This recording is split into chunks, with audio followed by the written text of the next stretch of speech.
एक आदमी रहता था, भोला सा था, बिल्कुल कम पढ़ा लिखा था, भोला था। उसका विवाह एक शहर की लड़की से हो गया।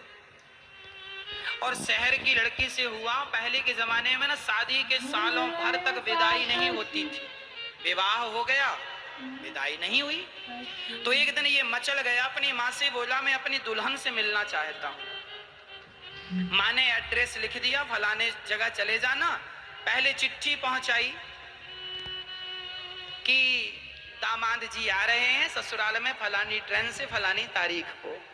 अब पत्नी को चिट्ठी मिली, ससुराल में चिट्ठी पहुंची, सब तैयारी है, दामाद जी आएंगे। अब माँ तैयार कर रही है अपने बेटे को, ससुराल जा रहा है, सुन ज्यादा बोलना मत, ज्यादा बोलेगा तो लोग समझेंगे बहुत मूर्ख आदमी है, इसलिए कम बोलना। तो उसने माँ से कहा, माँ कोई पूछेगा तो क्या कहूंगा, बोलना बस हाँ ना में उत्तर देते रहना, हाँ ना हाँ ना हाँ। जी माँ। माँ ने पूरी अचार बांध दिया, ट्रेन में खा लेना और सुनो समय से उतर जाना, ससुर जी मिलेंगे, ससुर जी के साथ चले जाना, ज्यादा बोलना मत, ससुर जी कुछ पूछें हाँ ना कह देना। माँ ने कहा था सिंपल बात करना, ज्यादा ना बोलना, और पत्नी से ज्यादा मिलना मत, ससुराल में लोग देखेंगे अच्छा नहीं लगेगा। हाँ, पत्नी तुम्हारी बड़ी समझदार है। ठीक है माँ। बेटा ट्रेन में बैठा, ससुराल पहुंचा, स्टेशन में उतरा, ससुर जी रिसीव करने आए थे। ससुर जी ने बैग लिया, बैग ससुर जी लेकर दामाद जी को लेकर चले।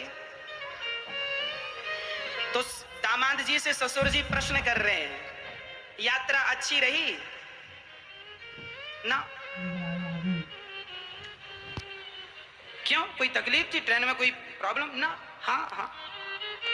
माँ ने यही कहा हाँ और ना में। अब बेचारे को ये भी नहीं पता कि हाँ कहाँ कहना और ना कहाँ कहना है। बस माँ ने कहा तो हाँ और ना, तो जहां उसके ना आ जाए सो ना कह दे, जहां हाँ आ जाए तो हाँ कह दे। अब ससुर जी से बातचीत करता करता ससुराल गया। अच्छा, माँ ने ये भी कहा है कि नीचे ना बैठ जाना, ससुराल जा रहा जरा ऊंची जगह पर बैठना। तो ससुराल गया तो उसे तो सब नीचा ही दिखा, बस आलमारी रखी थी वो ऊंची थी। तो वो आलमारी, माँ ने कहा था सबसे ऊपर बैठना, तो आलमारी में जाके बैठा ऊपर। अब माँ ने कहा था सबसे ऊपर बैठना, माँ ने ये कहा था जमीन में ना बैठ जाना, कोई ऊपर सोफे में बैठना या चटाई दरी बिछाए तो बैठना, नीचे ना बैठना। ये माँ उसको लगा कि ऊपर बैठना है, ऊपर मतलब सबसे ऊपर आलमारी है। बेचारा जैसे तैसे जितने सोफे रखे थे, सोफे के ऊपर स्टूल रखा और चढ़ा जैसे तैसे आलमारी के ऊपर जाके बैठा ऐसे। और तब तक साली आई। साली ने कहा जीजा जी कहाँ है? जीजा जी ने आवाज यहाँ है। अरे जीजा जी वहां ऊपर क्या बड़े मजाक किया हुआ? बोले हाँ हाँ हाँ। नीचे नहीं उतरना ना ना। अब वो हाँ और ना से ज्यादा कुछ बोले ना, माने कहा ज्यादा मत बोलना। साली ने कहा हाथ मुंह धुल लीजिए, भोजन तैयार है। हाँ हाँ हाँ। उसने उतर के हाथ मुंह धुला, भोजन में बैठा। अब वो ठहरा गांव का, और शहर में विवाह था। अब गांव की पूड़ियां और शहर की पूड़ियां दोनों अलग अलग होती हैं। शहर में लोग छोटी छोटी पूड़ी बनाते हैं, गांव में बड़ी बड़ी पूड़ी बनाते हैं, आपने देखा? अब वो बेचारा बड़ी बड़ी पूड़ी खाने वाला, अब उसकी पत्नी थाली लगाई और थाली लगा के परोसने लगी।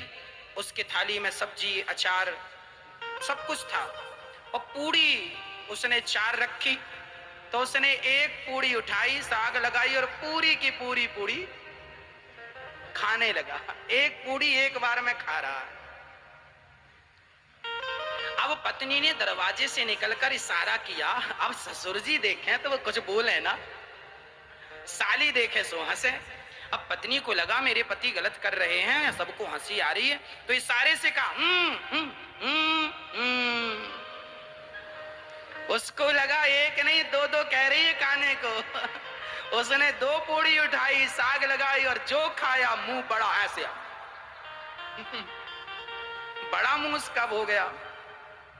अरे पत्नी ने फिर बोला ना 2 को 4 भागों में डिवाइड करो, 4 बार में खाओ। वो कह रही है, उसको लगा कह रही है पहली बार ससुराल आए हो, शायद यहाँ की रस्म होती हो कि 4-4 इकट्ठी खाना है। वो उल्टा समझ रहा था, 4 इकट्ठी उठाए, साग लगाए और 4 एक बार में खाए और मुंह उसका समाये ना, पूरे मुंह में पूरी। अब पत्नी ने देखा 4-4 खा रहा है, ससुर तो देखते ही जा रहा है। और पत्नी ने देखा, हे भगवान कैसा पद लगाओ, तो माथे से लगाए फिर खाए। अब खाए, अब खा पी करके उसके ससुर जी बोले चलो जरा घूम के आते हैं। घूमने चले गए तो वहां एक नदी थी, तो उसने पूछा अपने ससुर जी से ये क्या है? बोले ये नदी। तो ससुर जी से पूछा ये किसने खुदवाई? तो ससुर जी ने कहा आधी तो तेरे बाप ने खुदवाई थी, आधी हमने खुदवाई। बोले कैसे?